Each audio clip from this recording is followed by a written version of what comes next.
வணக்கம். தினமலர் காலை 9 மணி செய்திகள்.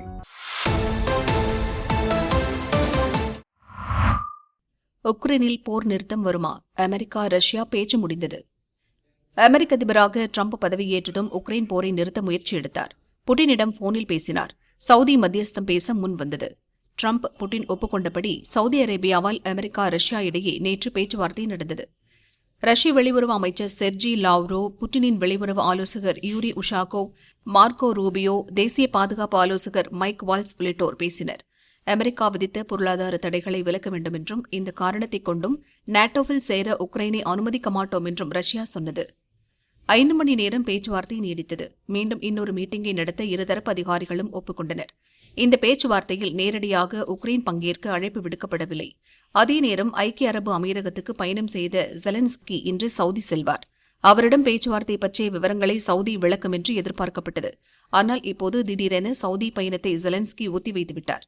தங்கள் தரப்பு வாதங்களை கேட்காமல் முடிவுகளை திணிப்பதை ஏற்க முடியாது என்று அதிரடியாக கூறியிருக்கிறார். திருவேணி சங்கமம் குளிக்க உகந்ததா? ஆய்வில் கிடைத்த அதிர்ச்சி முடிவு. உத்தரப்பிரதேசத்தின் பிரயாக்ராஜில் 144 ஆண்டுக்கு ஒருமுறை நடக்கும் மகா கும்பமேளா ஜனவரி 13 துவங்கியது. பிப்ரவரி 26 நிறைவு பெறுகிறது. உலகின் மிகப்பெரிய ஆன்மீக நிகழ்வான கும்பமேளாவில் இந்த முறை 55 கோடிக்கும் மேற்பட்டோர் பங்கேற்று புனித நீராடியுள்ளனர். இந்நிலையில் கங்கை, யமுனை நதியில் கழிவுநீர் கலக்கப்படுவதை தடுக்க கோரிய மனுவை தேசிய பசுமை தீர்ப்பாய தலைவர் நீதிபதி பிரகாஷ் ஸ்ரீவத்சவா தலைமையிலான அமர்வு விசாரித்தது. கங்கை, யமுனை நீரின் தரம் குறித்து ஆய்வு செய்து அறிக்கை தாக்கல் செய்ய தேசிய மாசு கட்டுப்பாட்டு வாரியத்திற்கு உத்தரவிட்டது. அதன்படி கும்பமேளா நடக்கும் திருவேணி சங்கமத்தின் ஒரு சில பகுதிகளில் நீர் மாதிரி எடுத்து தேசிய மாசு கட்டுப்பாட்டு வாரியம் ஆய்வு செய்தது. பின்னர் ஆய்வு முடிவை தேசிய பசுமை தீர்ப்பாயத்தில் தாக்கல் செய்தது. அந்த ஆய்வில் திருவேணி சங்கமம் குளிப்பதற்கு உகந்த இடம் அல்ல என்பது தெரியவந்தது. ஃபேக்கல் கோலிஃபார்ம் என்ற பாக்டீரியா அதிக அளவில் இருப்பது உறுதி செய்யப்பட்டது. மனித கழிவுகள் அதிக அளவில் கலந்திருப்பதாகவும் இதன் காரணமாகவே ஃபேக்கல் கோலிஃபார்ம் பாக்டீரியா அதிகரித்து இருப்பதாகவும் மாசு கட்டுப்பாட்டு வாரியத்தின் அறிக்கை கூறியுள்ளது.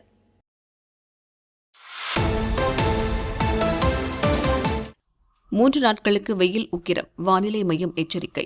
சென்னை வானிலை மையம் வெளியிட்ட அறிக்கை. தமிழகம், புதுச்சேரி, காரைக்காலில் ஒரு சில இடங்களில் நேற்று இயல்பை விட 3 டிகிரி செல்சியஸ் வெப்பம் கூடுதலாக பதிவாகியுள்ளது. இது மேலும் சில நாட்கள் தொடர வாய்ப்புள்ளது. குறிப்பாக இன்று முதல் 3 நாட்களுக்கு இயல்பை விட 3 டிகிரி செல்சியஸ் கூடுதலாக வெப்பம் பதிவாகக்கூடும். வறண்ட வானிலையே காணப்படும். சில இடங்களில் காலை வேளையில் லேசான பனிமூட்டம் நிலவும். சென்னை மற்றும் புறநகர் பகுதிகளில் வானம் ஓரளவு மேகமூட்டமாகவும் காலையில் லேசான பனிமூட்டமாகவும் காணப்படும் என்று கூறியுள்ளது.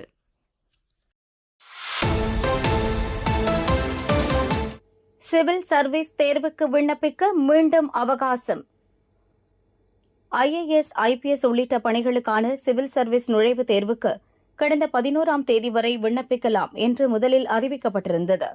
பின்னர் 18ஆம் தேதி வரை நீட்டிக்கப்பட்டது. இப்போது மேலும் 3 நாட்கள் நீட்டிப்பு வழங்கப்பட்டுள்ளது. அதன்படி 21ஆம் தேதி மாலை 6 மணி வரை நுழைவுத் தேர்வுக்கான விண்ணப்பங்களை அனுப்ப கால அவகாசம் நீட்டிக்கப்பட்டுள்ளது. அதேபோல் விண்ணப்பங்களை சரிபார்த்துக் கொள்வதற்காக 22 முதல் 28ஆம் தேதி வரை UPSC அவகாசம் வழங்கியுள்ளது.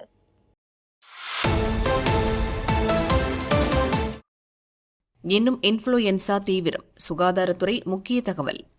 தமிழகத்தில் இன்ஃப்ளூயன்சா தொற்று அதிகரித்து வருவதால் குழந்தைகள், முதியோர், இணை நோயாளிகள், கர்ப்பிணியர் உள்ளிட்டோர் தடுப்பூசி போட்டுக் கொள்ள வேண்டுமென பொது சுகாதாரத்துறை அறிவுறுத்தியுள்ளது. வழக்கமாக மழைக்காலங்களில் ஃப்ளூ வைரஸ்களால் இன்ஃப்ளூயன்சா காய்ச்சல் அதிகரிக்கும். இருமல், தொண்டை ஒவ்வாமை, காய்ச்சல், உடல் சோர்வு, உடல் வலி, தலைவலி, வாந்தி மற்றும் வயிற்றுப்போக்கு உள்ளிட்ட பாதிப்புகள் வரும். ஜனவரியில் இந்த பாதிப்பு கட்டுக்குள் வந்துவிடும்.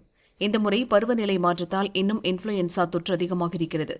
எனவே தொற்று அறிகுறியுடன் வருவோருக்கு அலட்சியம் காட்டாமல் இன்ஃப்ளூயன்சா பரிசோதனை செய்ய வேண்டும் என்று சுகாதாரத்துறை அறிவுறுத்தியுள்ளது. முதியோர், கர்ப்பிணியர், இணை நோயாளிகள், 6 மாதம் முதல் 8 வயது வரை உள்ள குழந்தைகளுக்கு இன்ஃப்ளூயன்சா தடுப்பூசிகளை செலுத்த வேண்டும் என்றும் அறிவுறுத்தியுள்ளது. மக்கள் பொது இடங்களுக்கு செல்லும் போது முகக்கவசம் அணிய வேண்டும். முகம், கண்கள், மூக்கு பகுதியை அடிக்கடி தொடுவதை தவிர்க்க வேண்டும். இடைவெளி விட்டு பேசுவதும் இருமும் போது கைக்குட்டையை பயன்படுத்துவதும் அவசியம் என்றும் தெரிவித்துள்ளது. கோவை சிறுமி கூட்டு பலாத்காரம், அன்று இரவில் என்ன நடந்தது? கோவையில் 17 வயது சிறுமியை கல்லூரி மாணவர்கள் 7 பேர் சேர்ந்து கூட்டு பாலியல் பலாத்காரம் செய்த கொடூர சம்பவம் தமிழகத்தையே உலுக்கி போட்டுள்ளது. இப்போது சம்பவம் பற்றிய முக்கிய விவரம் மற்றும் கைதானவர்கள் பெயர் விவரத்தை போலீசார் வெளியிட்டுள்ளனர். கோவையைச் சேர்ந்த 17 வயது சிறுமி +2 படிப்பை பாதியில் நிறுத்தி வீட்டில் இருந்தார். சிறுமியின் தாத்தா சில வாரம் முன்பு இறந்தார். இதனால் தன் பாட்டிக்கு துணையாக இரவில் அதே பகுதியில் உள்ள பாட்டி வீட்டிற்கு உறங்க செல்வது வழக்கம். அப்படித்தான் கடந்த ஞாயிற்றுக்கிழமை மாலை பாட்டி வீட்டுக்கு புறப்பட்டார். நீண்ட நேரமாகியும் சிறுமி வரவில்லை. இதனால் பெற்றோருக்கு சிறுமியின் பாட்டி தகவல் தெரிவித்தார். பல இடங்களில் தேடியும் சிறுமி கிடைக்கவில்லை. பெற்றோரும் பாட்டியும் போலீசில் புகார் செய்தனர். மறுநாள் தனது வீட்டு பக்கத்தில் சிறுமி நிற்பதை பாட்டி பார்த்தார். உடல் ரீதியாகவும் மன ரீதியாகவும் கடுமையாக சோர்வுடன் காணப்பட்ட சிறுமியை போலீஸ் ஸ்டேஷன் அழைத்து சென்றனர். அப்போதுதான் தனக்கு நேர்ந்த கொடுமையை சொல்லி சிறுமி கதறினாள். சோசியல் மீடியாவில் அறிமுகமான கல்லூரி மாணவர்கள் 2 பேர் நேரில் சந்திக்க வேண்டும் என்றனர். பைக்கில் வந்த 2 பேரும் புதூர் பகுதியில் தாங்கள் வசிக்கும் வீட்டுக்கு அழைத்து சென்றனர். அங்கு மேலும் 5 கல்லூரி மாணவர்கள் இருந்தனர். அந்த 7 பேரும் சேர்ந்துதான் கொடுமை செய்தனர் என்று சிறுமி அழுதாள். சம்பவத்துக்கு பிறகு இடிந்து போன சிறுமியை மாணவர்கள் 2 பேர் மீண்டும் பைக்கில் ஏற்றி பாட்டி வீட்டு பக்கத்தில் விட்டு சென்றனர். சிறுமி கொடுத்த தகவலின் பேரில் கோவை புதூர் தனியார் கல்லூரிகளில் படிக்கும் ஜெபின், ரக்ஷித், அபினேஸ்வரன், தீபக், யாதவ்ராஜ், முத்துநாகராஜ், நிதிஷ் ஆகிய 7 பேரை போலீசார் கைது செய்தனர்.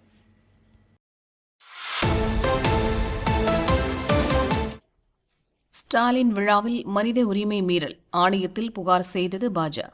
நெல்லையில் பிப்ரவரி 7ஆம் தேதி சுற்றுப்பயணம் மேற்கொண்ட முதல்வர் ஸ்டாலின் நெல்லை அரசு விருந்தினர் மாளிகையிலிருந்து பாளையங்கோட்டை மகாத்மா காந்தி மார்க்கெட்டை திறந்து வைக்க நடைபயணம் சென்றார். அப்போது சாலையின் இருபுறங்களிலும் நிற்க வைப்பதற்காக நெல்லை, தூத்துக்குடி மாவட்ட செயலாளர்களின் உதவியுடன் பெண்கள், மூதாட்டிகள் லாரியில் அழைத்து வரப்பட்டனர்.